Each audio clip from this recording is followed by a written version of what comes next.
Microeconomics, Module 3. Understanding the behavior of individuals and businesses is what microeconomics seeks to derive. Consumers generally try to get the most for their money.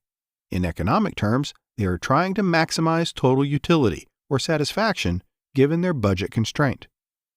The choices people make are influenced by their incomes, by the prices of goods and services they consume, and by factors like where they live. In this paper, we will explore utility of function, marginal utility, and how economists measure them. We will also cover the types of markets such as perfect competition, monopoly, oligopoly, monopolistic competition, and monopsony. Consumption and the concept of utility. In economics, utility represents the satisfaction that consumers receive for consuming a good or service. Utility function measures consumers' preferences for a set of goods and services. The unit of measurement for utility is called utils. This word means useful in Spanish. Economists observe consumers and group their preferences from least desired to the most preferred. In economics, utility function is an important concept that measures preferences over a set of goods and services. Utility represents the satisfaction that consumers receive for choosing and consuming a product or service. Economists track consumer choices to ascertain one product's utility versus another and assign a numerical value to that utility. Company executives research consumers' utility to guide the company's sales and marketing plans, advertising, and new product offerings. Ordinal utility ranks choices by preference, whereas cardinal utility measures the utility received from a choice. Economists measure the preferences of consumers in the order in which consumers choose one product over another. This is called ordinal utility. Ordinal utility measures how consumers rank products, but it does not measure how much more one ranks above the other. To measure the degree to which consumers prefer a product, economists use cardinal utility.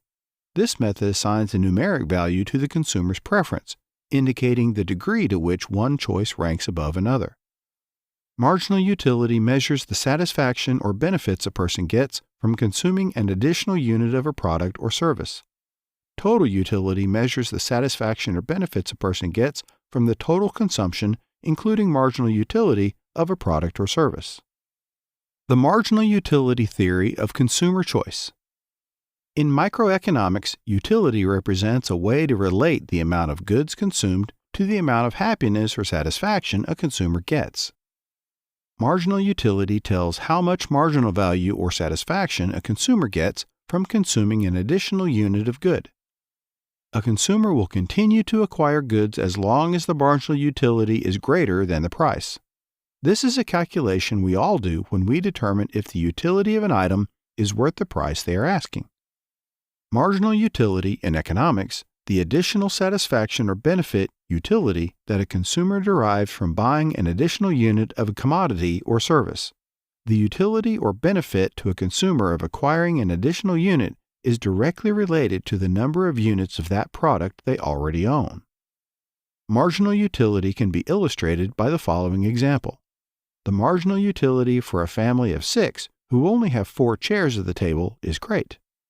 The utility of 2 extra chairs gives value to them and motivates the consumer behavior of making a purchase.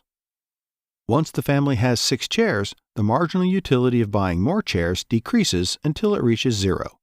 Economists examine how price is related to the commodity's utility. Marginal utility theory and the paradox of value. Diamonds are preferably regarded as a status symbol to adorn ourselves with. However, they are valued more highly than water, which is a prerequisite for sustaining life. The only thing that gives something value is the one you choose to place on it. Why is a diamond worth 3 months' salary? Because you are willing to pay 3 months' salary for it. The theory of marginal utility, based on the subjective theory of value, says that the price at which an object trades in the market is determined neither by how much labor was exerted in its production nor by how useful it is on the whole. Rather, its price is determined by its marginal utility. The marginal utility of a good is derived from its most important use to a person. In the diamond-water paradox, it was deduced that it is not the total usefulness of the diamond or water that determines price, but the usefulness of each unit of water or diamonds. It is true that the total utility of water to people is tremendous, because they need it to survive. However, since water is in such large supply in the world, the marginal utility of water is low. In other words, each additional unit of water that becomes available can be applied to less urgent uses as more urgent uses for water are satisfied. Therefore, any particular unit of water becomes worth less to people as the supply of water increases. On the other hand, diamonds are in much lower supply. They are of such low supply that the usefulness of one additional diamond is exponentially greater than the usefulness of one additional glass of water. New ways of explaining consumer choices. The consumer choice definition that is widely accepted in economics is consumer choice examines why people make the economic choices they do when facing trade-offs, restrictions, and changes in their environment that affect their ability to consume. Often, one choice means that you forego a different choice. This is opportunity cost. If you choose to spend more money on one good, then you cannot buy as much of another good. If you want to enjoy more leisure time, you give up the time you could be working and making more money for the future. If a consumer decides to spend more of their income now, they will have less money to spend in the future. Consumer choice theory helps us understand a consumer's behavior that results from the combination of their income and preferences. Having a clear understanding of this behavior is necessary to be able to construct the demand curve and set the price of a good appropriately. Consumer choice assumptions. Consumers are faced with budget constraints. Consumers have tastes and preferences that impact their choices. Consumers will look to optimize their decisions based on their budget and preferences. These assumptions together operate under the traditional economic assumption that consumers will make rational choices in the hope of maximizing personal benefit. A higher price typically causes reduced consumption of the good in question, but it can affect the consumption of other goods as well, such as higher gas prices affect the cost of goods that must be delivered. The economic problem that all firms face. The fundamental economic problem is the issue of scarcity and how best to produce and distribute these scarce resources. Scarcity means there is a finite supply of goods and raw materials. Finite resources means they are limited and can run out. Unlimited wants mean that there is no end to the quantity of goods and services people would like to consume. Because of unlimited wants, people wanting to consume more than it is possible to produce, we have scarcity. Scarcity in economics is based on the realization that the world contains limited resources. This requires that we make choices on how they are allocated. Every good produced means that some resource was used for its production instead of another. In economics, scarce goods are those for which demand would exceed supply at a price of zero. Some natural resources that may appear to be free because they are easily and widely accessible eventually prove scarce as they are depleted from overuse. Overfishing or harvesting can lead to long-term shortages or even extinction. The following are some key concepts. In economics, the concept of scarcity conveys the opportunity cost of allocating limited resources. Scarce goods are those for which demand would exceed supply if they were free. Common resources like clean air and a sustainable climate have been increasingly recognized as scarce goods with costs as well as value. Scarcity can also be used to denote the relative availability of production inputs or the decrease in the supply of a resource or product relative to demand over time. Technological efficiency and economic efficiency. Economic efficiency is a term typically used in microeconomics when discussing production. Production of a unit of goods is considered to be economically efficient when that unit of goods is produced at the lowest possible cost. Technological efficiency occurs when it is not possible to increase output without increasing inputs. Economic efficiency depends on the prices of the factors of production. Something that is technologically efficient may not be economically efficient, but something that is economically efficient is always technologically efficient. Technical efficiency happens when there is no possibility to increase the output without increasing the input. Economic efficiency happens when the production cost of an output is as low as possible. Economic efficiency mainly depends on the prices related to the factors of production. Technological efficiency is considered an engineering matter. Technical efficiency means that the natural resources are changed into services and goods without much waste. Here, the resources are well utilized for making the goods. In technical efficiency, the workers are not seen to be idle and are always active. Here, the maximum output is reached from the input of the resources.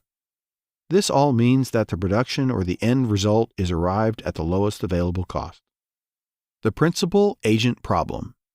The principal-agent problem is a conflict in priorities between a person or group and the representative authorized to act on their behalf. An agent may act in a way that is contrary to the best interests of the principal. The principal-agent problem is as varied as the possible roles of a principal and agent. It can occur in any situation in which the ownership of an asset, or a principal, delegates direct control over that asset to another party or agent. An investment fund manager has control of your assets. They could invest your money in causes they support, such as green technology. The problem is that green technology is not a strong performing industry. You, the principal investor, are damaged by the actions of the agent. Agency cost is the separation of ownership and control. This separation of control occurs when a principal hires an agent. The principal delegates a degree of control and the right to make decisions to the agent. But the principal retains ownership of the asset and the liability for any losses.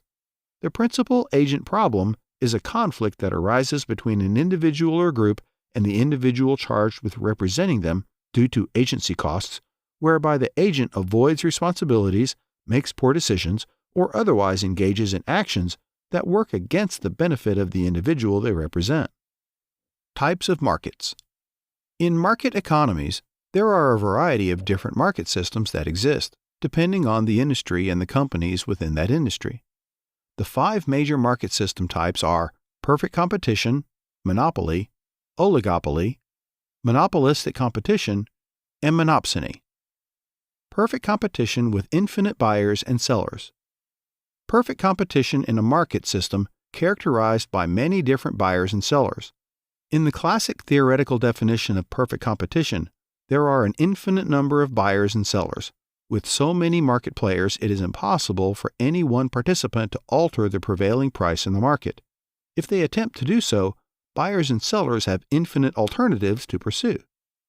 In perfect competition, there are many firms that sell identical products. Monopoly with one producer. A monopoly is the exact opposite form of market system as perfect competition. In a pure monopoly, there is only one producer of a particular good or service, and generally no reasonable substitute.